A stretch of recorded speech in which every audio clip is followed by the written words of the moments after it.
The morning sky above Seoul turned dark as massive shadows blocked the sun. Admiral Kang Do-yun stood on the command deck of Earth's largest space station, watching through the thick glass as alien ships appeared one by one. Each ship was the size of a small city, made of some kind of blue crystal that sparkled in the sunlight. There were hundreds of them. "Sir, we're getting signals from all over Earth," said Park Nari, the chief science officer. Her hands moved quickly over the control panel. "These ships just appeared out of nowhere. Our sensors didn't detect them coming." Do-yun nodded but kept his eyes on the alien fleet. He had been preparing for this day his whole life, even though he never really believed it would come. Earth's leaders had always talked about what would happen if aliens found them, but most people thought it was just talk. "How many ships?" he asked. "We count 437 so far," Park Nari replied. "And sir, they're still appearing." On Earth below, millions of people stood in the streets looking up at the sky. Cars stopped on highways. Children pointed at the alien ships from their school playgrounds. News reporters spoke into cameras with shaking voices. President Lim Ho-sang's voice came through the communication system. "Admiral, are you seeing this?" "Yes, Mr. President, we're tracking them from up here." "What do we do?" Before Do-yun could answer, every screen on Earth began showing the same image. A tall, thin creature with gray skin and forearms appeared. Its head was shaped like a triangle and its eyes were completely black. When it spoke, the voice was deep and cold. "Humans of Earth," the alien said. "I am Commander Vextal of the Galactic Dominion. Your planet is now under our control." The alien paused and looked directly into the camera, as if it could see every person watching. "We have conquered 43 worlds before yours. Each time the process is the same. We arrive, we demonstrate our power, and the local species surrenders. This is how civilized beings behave." Do-hyun felt his hands tighten into fists, but he kept his face calm. Around him, his crew watched the alien broadcast with wide eyes.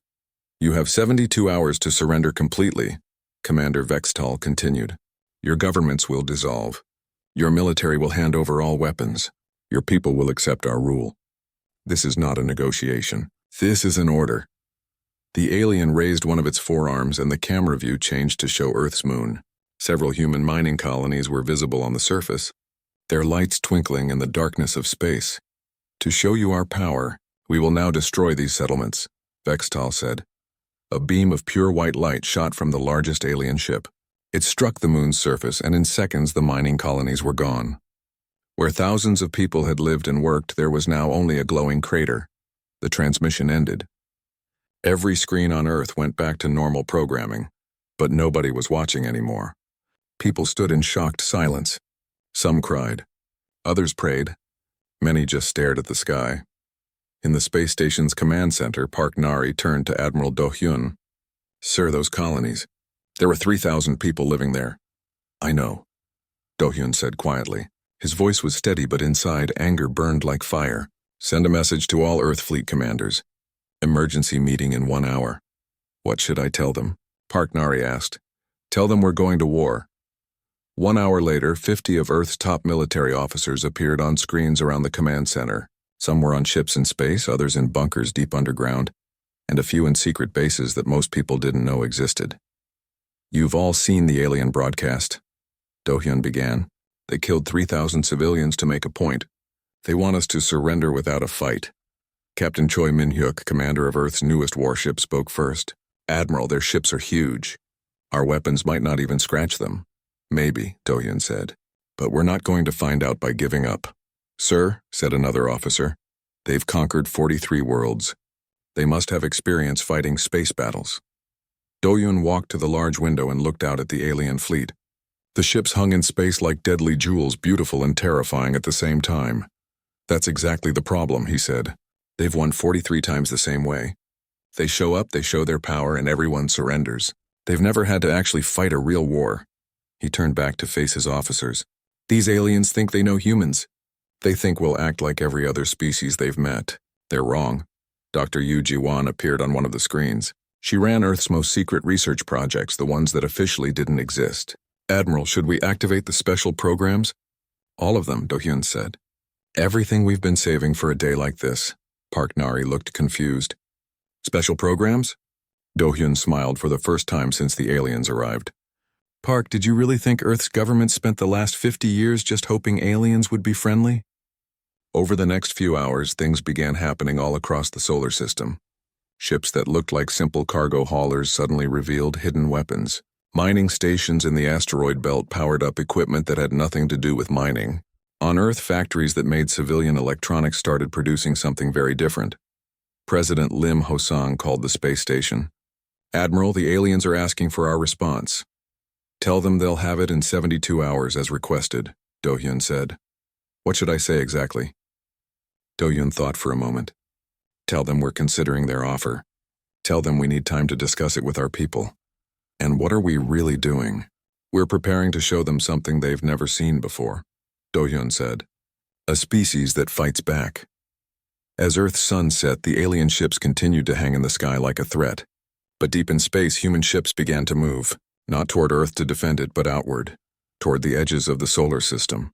It looked like they were running away. Commander Vextal, watching from his crystal ship, was pleased. "See how they scatter," he told his crew. "Like all the others, they will surrender when they realize resistance is hopeless." But Admiral Do-hyun wasn't scattering his fleet. He was positioning it. In 72 hours, the aliens would learn the difference between surrender and strategy. They expected humanity's submission. They were about to get something very different. Commander Vextal walked through the main deck of his flagship, watching his crew work at their stations. The ship was enormous, stretching for miles in every direction. Its crystal walls glowed with soft blue light, and the air hummed with the power of engines that could destroy planets. "Report on the human fleet movements," Vextal ordered. Sub-Commander Krillnax looked up from his control station. "They continue to move away from their home planet. Our sensors show their ships spreading throughout their solar system. They appear to be running away." Vextal made a sound that might have been laughter. "Of course they are. This is the pattern we have seen 43 times before. First they try to look brave, then they realize how small they are, then they run." "Should we pursue them?" Krillnax asked. "No need. Let them scatter. When they see we can destroy their planet at any time, they will come crawling back to surrender." Far below on Earth, Dr. Yu Ji-won stood in a laboratory buried 3 miles underground. The room was filled with machines that most people couldn't even imagine. Some of the equipment seemed to bend space around itself. Other devices flickered in and out of existence. "How long until the quantum drives are ready?"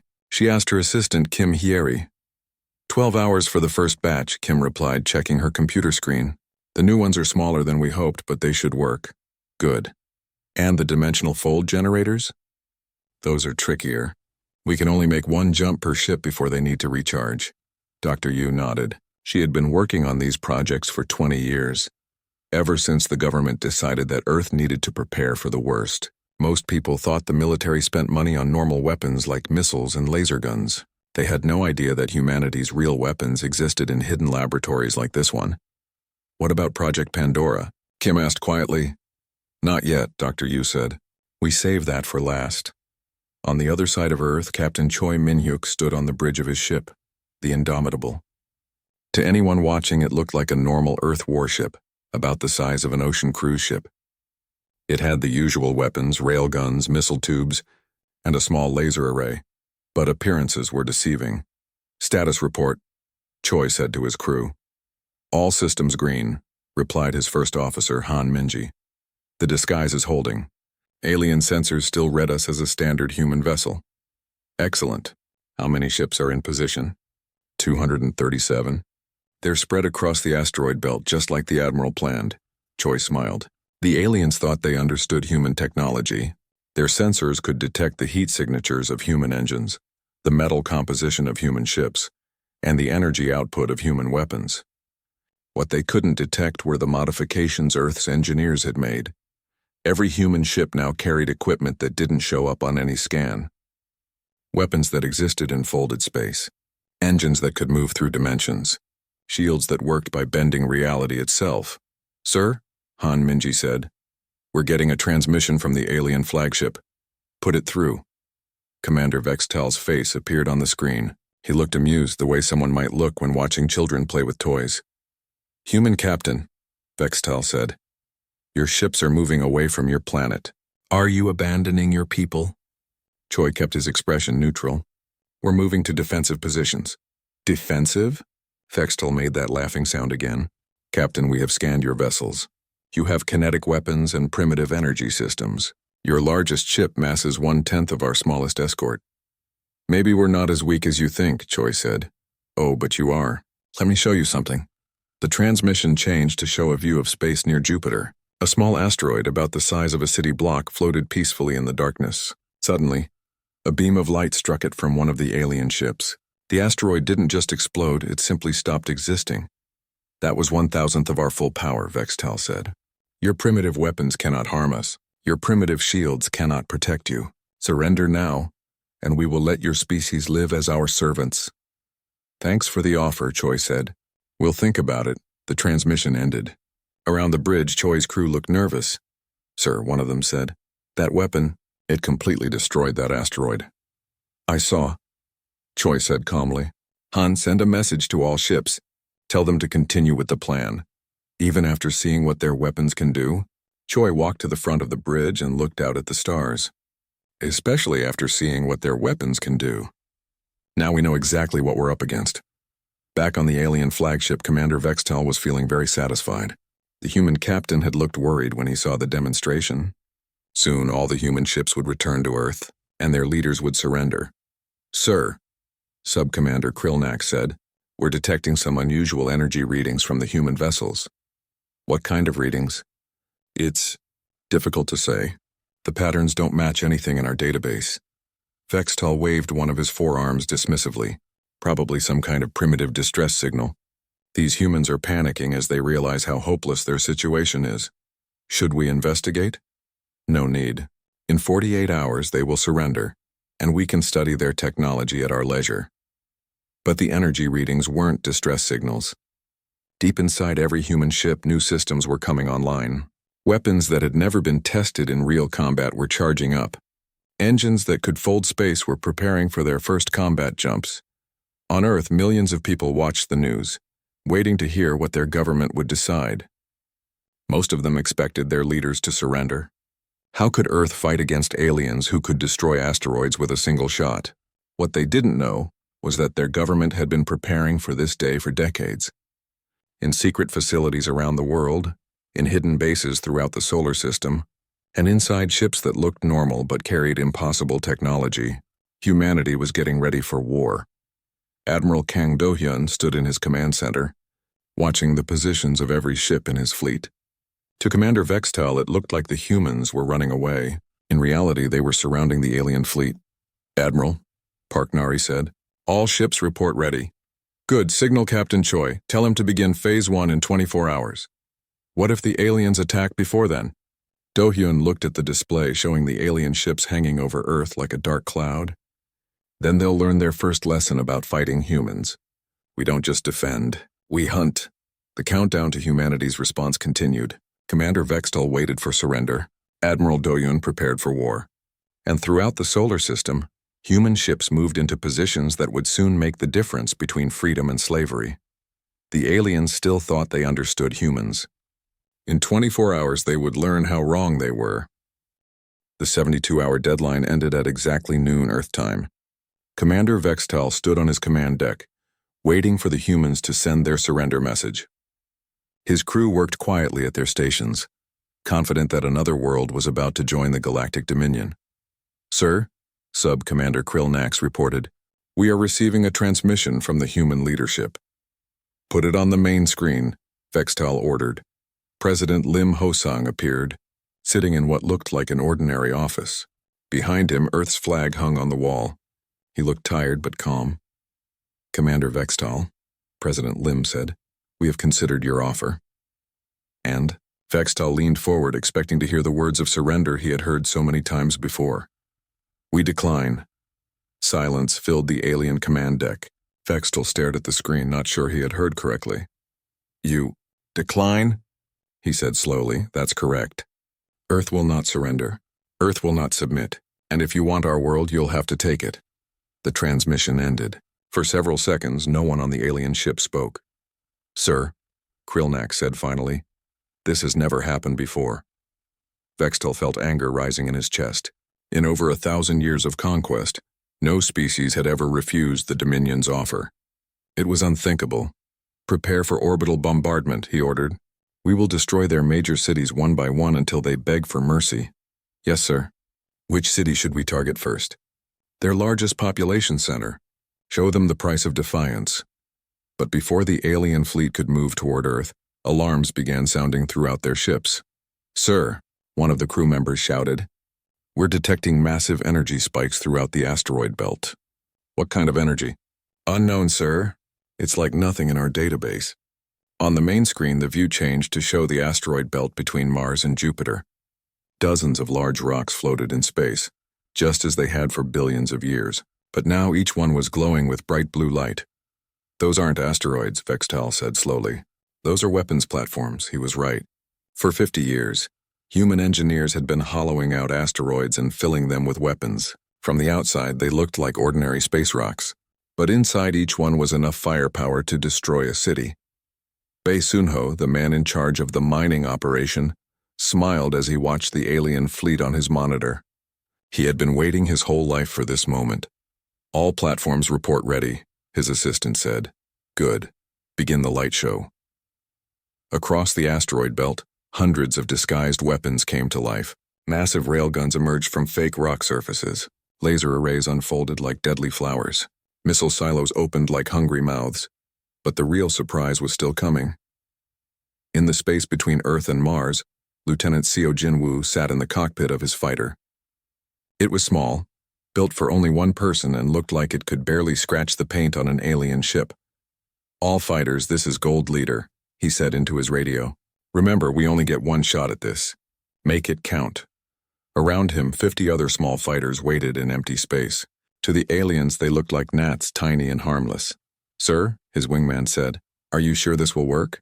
The tech boys say it will, Seo replied. Something about quantum phase shifting. I don't understand it, but I trust it. Each fighter carried a special device built by Dr. Yu Jiwan's team.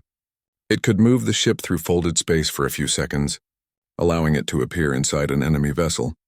Gold Squadron, you are cleared for attack, came Admiral Do-Yun's voice through the radio.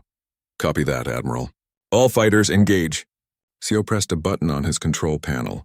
The world around him seemed to twist and bend, and then suddenly he was somewhere else entirely. He was inside one of the alien ships.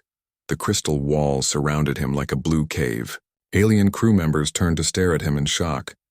They had never seen an enemy ship appear inside their vessel before. Surprise, Seo said, and fired every weapon his fighter carried. The same thing happened on 50 other alien ships. Small human fighters appeared inside their hulls and opened fire. The alien shields designed to stop attacks from outside were useless against enemies that bypassed them completely. What is happening? Vextal screamed as explosions rocked his flagship. How are they inside our ships? Unknown, sir. Our shields show no breach. Then how? Another explosion cut him off. On the main screen, he could see human fighters flying around inside his ship's corridors, shooting at everything they could find. But the attack was just beginning. From the asteroid belt, the hidden weapons platforms opened fire. Streams of metal projectiles moving at incredible speed slammed into the alien fleet. Laser beams cut through crystal hulls like hot knives through ice. Return fire, Vextal ordered. The alien ships tried to fight back, but they had never faced anything like this. Their weapons were designed for long-range bombardment of helpless planets. They weren't built for close combat with enemies that could appear anywhere. Sir, Krillnak shouted, we're losing ships. 17 vessels destroyed, 34 damaged. How is this possible? These humans have primitive technology. It's not primitive, sir. They're using weapons we've never seen before. In space around the alien fleet, more human ships began appearing. These weren't the small fighters, these were full-sized warships. They emerged from folded space right next to the alien vessels and opened fire at point-blank range. Captain Choi Min-yuk watched from his bridge as his ship, the Indomitable, materialized next to a massive alien cruiser. Fire everything, he ordered. His ship's weapons, hidden until now, revealed themselves. Quantum torpedoes that could punch through any armor, particle beams that disrupted matter at the atomic level, gravity bombs that created tiny black holes. The alien cruiser tried to turn its guns on the Indomitable, but it was too late. In seconds, the crystal ship was breaking apart. Sir, Han Minji reported, 30 alien ships destroyed in the first wave. Excellent. Signal the fleet, begin Phase 2. Across the battlefield, human ships continued to appear from nowhere and disappear just as quickly. They struck like lightning, destroyed their targets, and vanished before the aliens could respond. Commander Vextal stared at his tactical display in disbelief. In less than 30 minutes, he had lost a third of his fleet. Ships that had conquered dozens of worlds were being destroyed by an enemy he had dismissed as primitive. "Sir, we should retreat," Krilnak said. "Regroup and call for reinforcements." "Retreat?"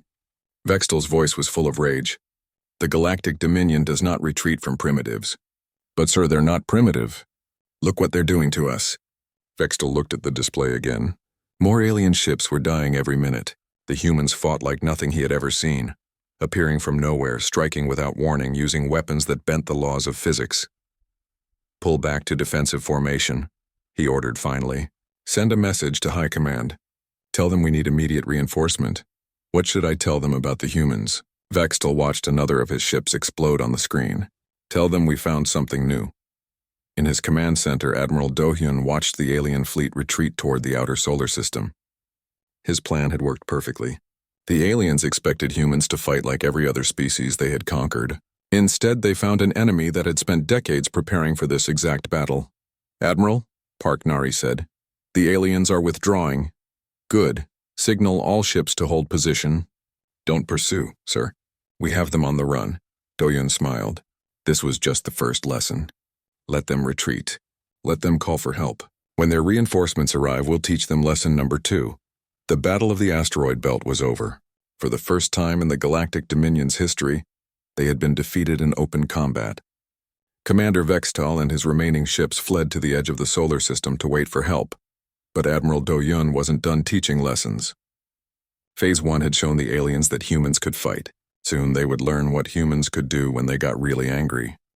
3 days after the Battle of the Asteroid Belt, Commander Vextal stood in his damaged command center waiting for reinforcements. His once mighty fleet was now reduced to less than half its original size. The crystal walls of his flagship were cracked, and several sections were sealed off due to battle damage. "Sir," Subcommander Krilnax reported, "High Command has responded to our request for assistance." "Finally. How many ships are they sending?" 3 full battle fleets, sir. Over 1,000 vessels."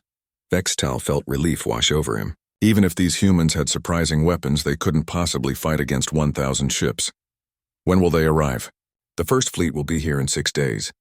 The others will follow within 2 weeks." "Good. We will wait for them, then crush these humans completely." But while the aliens waited for reinforcements, the humans were not sitting still.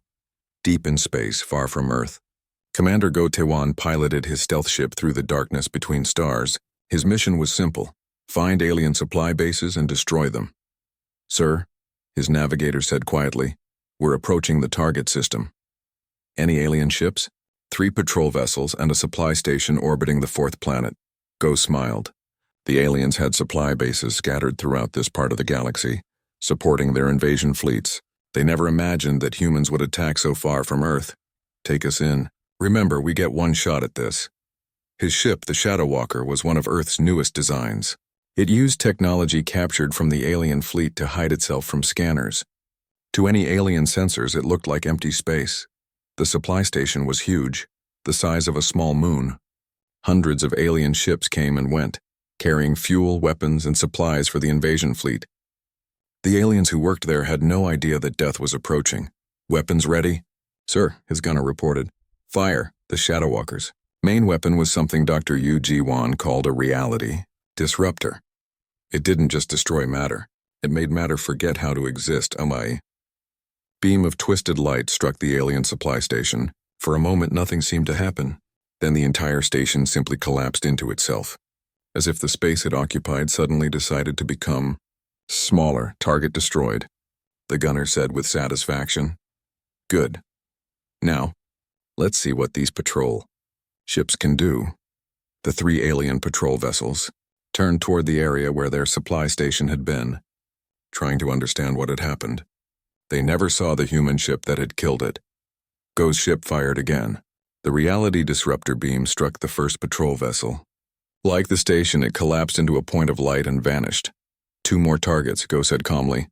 But the remaining aliens were learning. They scattered, firing in all directions, hoping to hit the invisible enemy. One of their shots came close enough to the Shadow Walker to damage its stealth system. "Sir, they can see us now," the navigator warned. "Then let's make this quick." The Shadow Walker dropped its disguise and revealed its true form. It was sleek and black, covered with weapons that glowed with dangerous energy. The alien patrol ships fired everything they had at it. The human ship's shields absorbed the alien weapons easily. Earth's engineers had studied the captured alien technology and built defenses against it. 2 more reality disruptor beams ended the fight. The alien patrol ship ceased to exist. Mission complete. Go reported to Earth. Supply base destroyed, no survivors. "Well done, Commander," came Admiral Doyun's voice. "Return to base for your next assignment." Go's attack was just one of dozens happening across the galaxy. Human ships using captured alien technology and their own innovations were striking at Galactic Dominion targets everywhere. On Earth, Director Yang So-young sat in a room filled with communication equipment. Her job was psychological warfare, making the aliens afraid. "Are we ready to broadcast?" she asked her team. "Yes, ma'am. We've hacked into the Dominion's communication network. Every alien in their empire will see this." "Excellent. Begin transmission." Across the galaxy, on hundreds of alien worlds, every screen suddenly showed the same image. It was footage from the Battle of the Asteroid Belt, showing human fighters appearing inside alien ships, showing human weapons destroying vessels that were supposed to be invincible. But the real message came from Yang herself. She appeared on screen, speaking in perfect galactic standard language. "People of the Galactic Dominion," she said calmly, "for too long, you have lived under the rule of the Vorthak Empire. You have been told that resistance is hopeless, that their fleet cannot be defeated." The image changed to show burning alien ships floating in space. "This is what remains of the fleet that attacked Earth.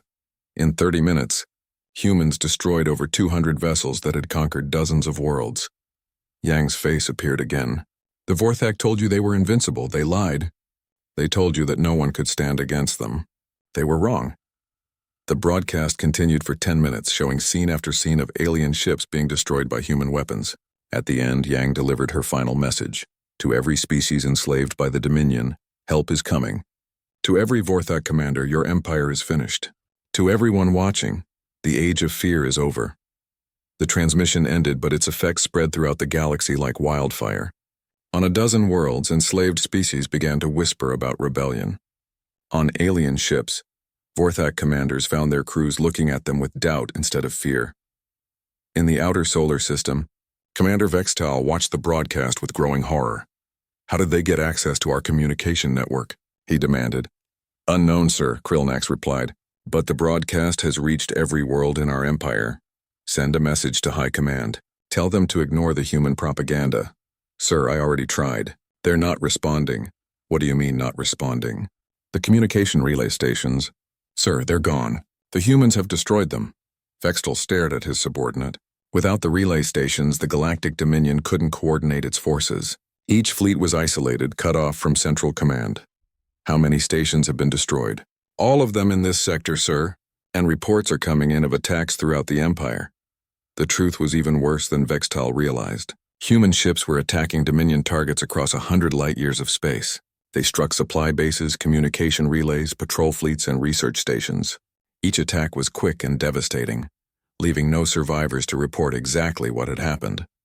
Captain Kwon Jae-hyun commanded humanity's first dreadnought, the Retribution.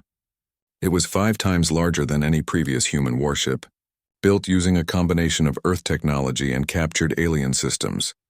"Sir," his tactical officer reported, "we're approaching the alien research facility." "What are they researching there?" "According to our intelligence, it's a weapons development center. They're trying to build something called a planet killer." Kwon nodded grimly. "The aliens were developing new weapons to use against Earth. It was time to stop them. All weapons target the facility. Maximum power." The Retribution carried humanity's most advanced weapons, quantum cannons that could punch through any armor, gravity bombs that created artificial black holes, and something new, a weapon that Dr. Yu Ji-won called a causality reverser. "Fire," Kwon ordered. The alien research facility was protected by powerful shields and defended by a small fleet. But human weapons had advanced far beyond what the aliens expected. The quantum cannon struck first, overloading the facility's shields. The gravity bombs followed, tearing apart the defending ships. Finally, the causality reverser activated. Reality twisted around the alien facility. Time moved backward for just a moment, and when it snapped forward again, the facility had never existed. The atoms that had made up the structure were scattered across space as if the building had never been built. Target eliminated, the tactical officer reported. Good. Signal the fleet. Time for Phase 3 of the Admiral's plan. Across the galaxy, the Galactic Dominion was learning a terrible lesson. For 1,000 years they had been the hunters, conquering world after world. Now, suddenly they were the prey. Human ships appeared without warning and vanished just as quickly. Supply lines that had operated safely for centuries were cut. Bases that had never been attacked were destroyed. The mighty Dominion fleet found itself scattered and confused, unable to communicate with its own forces. On distant alien worlds, enslaved species began to rise up. The humans had shown them that the Vorthak could be defeated. If one small planet could destroy an invasion fleet, what could a galaxy of oppressed peoples do if they fought together? Commander Vextal received reports of rebellions on 17 worlds. His reinforcement fleets, instead of coming to help him conquer Earth, were being sent to put down uprisings across the Empire. "Sir," Krilnak said quietly, "perhaps we should consider withdrawing from this system." "Withdraw?" Vextal's voice was full of rage. "We are the Galactic Dominion. We do not withdraw from primitives. But sir, they're not primitive. Look what they've done to our empire in just 1 week." Vextal looked at the tactical display. It showed the remains of his fleet, damaged and demoralized. It showed human ships moving freely throughout the solar system. It showed an empire that was falling apart because one small world had refused to surrender. "Send a message to Earth," he said finally. "What kind of message, sir?" Tell them we want to negotiate." But Admiral Dohyun wasn't interested in negotiation. Not yet. The deep beneath the Swiss mountains, Dr. Ryu Dongmin stood in front of a door that had been sealed for 20 years. The sign on the door read, "Project Pandora, authorized personnel only." Today, for the first time since the project began, he was going to open it. "Are you sure about this, sir?" asked Dr. Lee Yunji, his biochemical warfare specialist. "Once we start this, there's no going back." "The aliens started this war," Ryu said grimly. "They killed 3,000 people just to scare us. They threatened to enslave our entire species. If they want to see what humans are really capable of, then we'll show them." He placed his hand on the scanner and the massive door began to open. Behind it lay humanity's darkest secret, weapons so terrible that Earth's leaders had hoped never to use them. The room beyond was enormous, filled with laboratories and production facilities. Scientists in protective suits worked at stations where ordinary-looking containers held substances that could end civilizations. "Status report," Ryu said to the project director. "All systems operational, sir. We can begin production immediately. What's our current inventory? 17 different biological agents, 12 neurological weapons, 8 nanoscale disruptors, and the mimetic warfare programs." Ryu nodded. Project Pandora was humanity's insurance policy. Weapons designed not just to kill enemies but to make them wish they had never been born. "Begin production of Agent 7, he ordered. "Target the Vorthak specifically." "Yes, sir." "How much do you want?" "All of it." In space above Earth, Admiral Dohyun received the message he had been waiting for. "Admiral," Park Nari reported, "Dr. Ryu confirms that Project Pandora is active. He says the first weapons will be ready in 18 hours. Good. Signal Captain Park. Tell him to begin the final offensive, Captain." Park Kyung-ho commanded humanity's special operations fleet, ships designed for missions that officially didn't exist. His vessels looked normal from the outside, but they carried weapons that violated every rule of civilized warfare. "All ships, this is Command Actual," Park said into his radio. "Project Pandora is authorized." "Repeat, Pandora is authorized." Across the fleet, crews that had trained for years began preparing weapons they had hoped never to use. These weren't normal bombs or energy weapons. These were tools designed to destroy enemies at the most basic level, their biology, their technology, even their ability to think. "Sir," his first officer said quietly, "the crew is asking about the moral implications." Park looked out at the alien fleet hanging in space. Tell them to remember the moon colonies. Tell them to remember the 3,000 people who died just to make a point. The aliens chose this war. Now they get to see how humans fight when we're angry. The first weapon was Agent 7, a biological agent designed specifically to target Vorthak physiology. Dr. Lee Yunji had spent 5 years creating it, using captured alien DNA samples to design a virus that would only affect their species. Agent 7 is ready for deployment, she reported to Dr. Ryu. It's carried by nanoscale delivery systems that can penetrate any environmental suit or ship's air system. Effectiveness: 100% fatal to Vorthak within 72 hours. Completely harmless to humans and most other known species. Deploy it. Human ships throughout the solar system began releasing clouds of what looked like space dust. The nanoscale particles drifted toward the alien fleet, too small to be detected by their sensors. Commander Vextal was in his command center when the first reports came in. "Sir," Krilnak said, looking confused, "we're getting medical alerts from throughout the fleet." "What kind of alerts?" "Crew members are becoming ill. Symptoms include fever, neural disruption, and organ failure." "All ships?" "Yes, sir. It started about 6 hours ago." Vextal felt a chill run through him. "How many are affected?" "Currently 3,000 crew members across the fleet. The number is growing. Is it some kind of virus?" "Unknown, sir. Our medical scanners can't identify any pathogen. But it wasn't a natural virus. Agent 7 was designed to attack Vorthak DNA directly, rewriting their genetic code to shut down essential biological functions. It was invisible to their medical scanners because it worked at a level their technology couldn't detect. Within 12 hours, every Vorthak in the alien fleet was dead or dying. The second weapon was even worse. Dr. Ryu called it the entropy virus, a nanoscale machine that could disassemble any technology at the molecular level. "Entropy virus deployed," reported the weapon specialist aboard Park's flagship. "How long until it takes effect?" "Should see results within the hour." The entropy virus spread through the alien fleet like an infection, jumping from ship to ship through their communication networks. Once it infected a vessel's systems, it began taking them apart atom by atom. "Sir," one of Vextal's remaining crew members screamed, "our weapons are failing." Vextal looked at his tactical display and watched his ship's systems shutting down one by one. The crystal walls that had been his pride were becoming dull and lifeless. The engines that could destroy planets were going quiet. "What's happening?" he demanded. "Unknown, sir. All our technology is just stopping." The truth was that their technology wasn't just stopping, it was being eaten. The entropy virus converted matter into energy and used that energy to make more copies of itself. Every piece of alien technology in the fleet was being consumed from the inside out. But the worst weapon was still to come. Dr. Yang So-Young activated the mimetic warfare program. From her facility on Earth. This wasn't a physical weapon, it was an attack. On the mind itself. "Mimetic package ready for transmission," her assistant reported.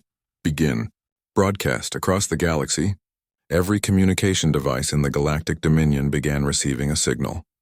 It looked like random static, but hidden in the noise was a pattern designed to attack the Vorthak brain.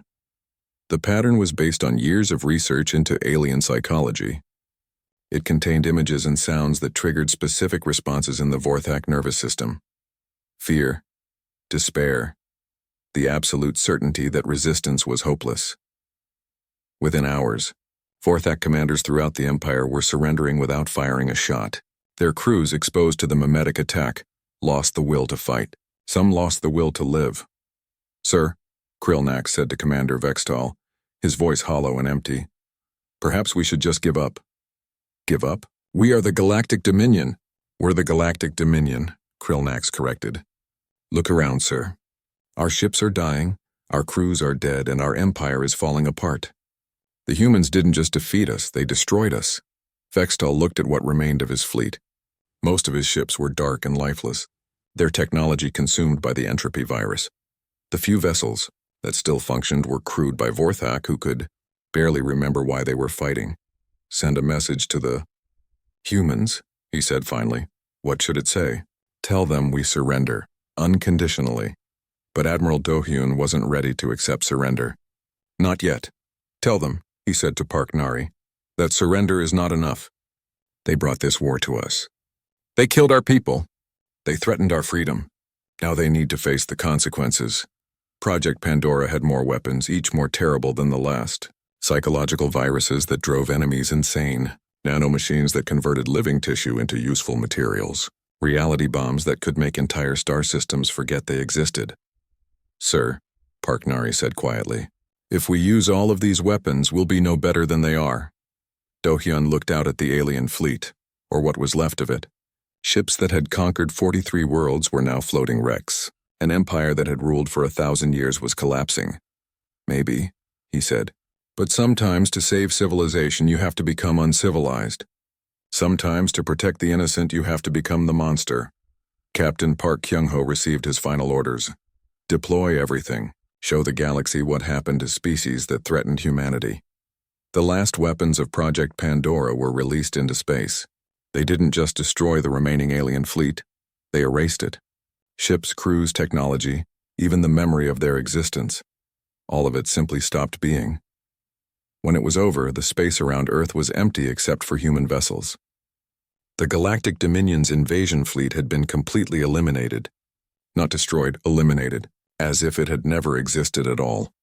Throughout the galaxy, other alien fleets received reports of what had happened. An entire battle fleet over 1,000 ships had simply vanished. No wreckage, no survivors. No trace that they had ever been there. The message was clear. This was what happened when you attacked humanity. But Admiral Do-hyun knew that destroying the invasion fleet was only the beginning. The galaxy needed to learn a new rule. Humans were not prey. They were predators. And any species that forgot that lesson would share the fate of the Galactic Dominion. The war was not over. It was just beginning.